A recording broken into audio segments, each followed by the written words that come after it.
এই যে আজকে এখানে আমরা চৌকিদহ খালটা খাটলাম, এখানে মুরব্বী যারা উপস্থিত আছেন, এখানে যদি কোনো মুরব্বী থেকে থাকেন যাদের বয়স 60-70-এর বেশি বা এরকম বয়স, তাদের নিশ্চয়ই মনে আছে এই খালটা কিন্তু আমার আব্বা শহীদ রাষ্ট্রপতি জিয়াউর রহমান 1979 সালে এটা কেটেছিলেন। মনে আছে এখানে কোনো মুরব্বী আছেন ওরকম? বাট আপনারা শুনেছেন মুরব্বীদের কাছে এই কথা, মুরব্বীদের মুখে কথা শুনেছেন এটা যে জিয়াউর রহমান কাটছিল খাল। এই খালটা আমরা কাটলাম, এটা প্রায় 2 কিলোমিটারের মতো লম্বা এই খালটা। এই খালটা কাটার ফলে যেটা হবে, বর্ষার সময় অনেক সময় অতিবৃষ্টির কারণে অনেক সময় আশেপাশে পানি উঠে, খালটা কাটলে পানিটা জমা হবে। আবার আমরা দেখেছি শুকনা মৌসুমে অনেক সময় পানি পাওয়া যায় না, সেই সময় এই খালে পানি থাকলে কৃষকরা আশেপাশে জমি জমা যাদের আছে চাষবাস করে এই পানিটা পাবে, অর্থাৎ এলাকার মানুষের উপকার হবে এই পানিটা, এই খালে পানিটা থাকলে আপনাদের উপকার হবে।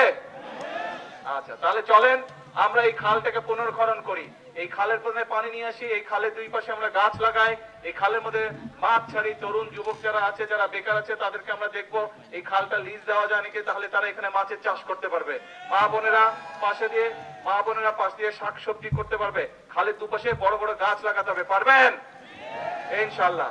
আমরা এরকম খাল সারা বাংলাদেশে আগামী 5 বছরে 20,000 কিলোমিটার খাল এরকম খননের পরিকল্পনা আমরা নিয়েছি। আমরা যে সবাই হাত লাগাই, ইনশাআল্লাহ এই দেশে পানির যে সমস্যা সেইটা আমরা সমাধান করতে সক্ষম হব যদি এই খাল আমরা কাটতে পারি।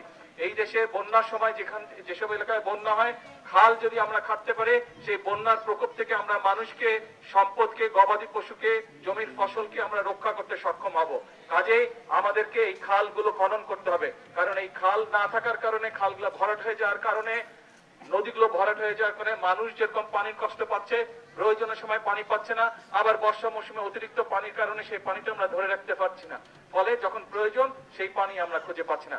আসেন আমরা খাল কাটি। কাজটা ভালো হয়েছে না খারাপ হয়েছে? খাল কাটা ভালো হয়েছে। তাহলে দোয়া করেন, আমি তো আপনাদের এলাকার সন্তান, দোয়া করেন যাতে এই খাল কাটা সহ আরো যেগুলো কর্মসূচি হাতে নিয়েছি, ইনশাআল্লাহ আপনাদের এই সরকার যাতে সেই কাজগুলোতে সফল হয়। এ করবেন তো দোয়া?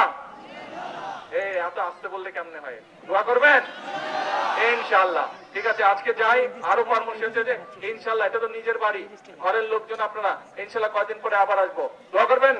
দোয়া মুরব্বীদের কাছে, মা বোনদের কাছে দোয়া চেয়ে গেলাম। আসসালামু আলাইকুম।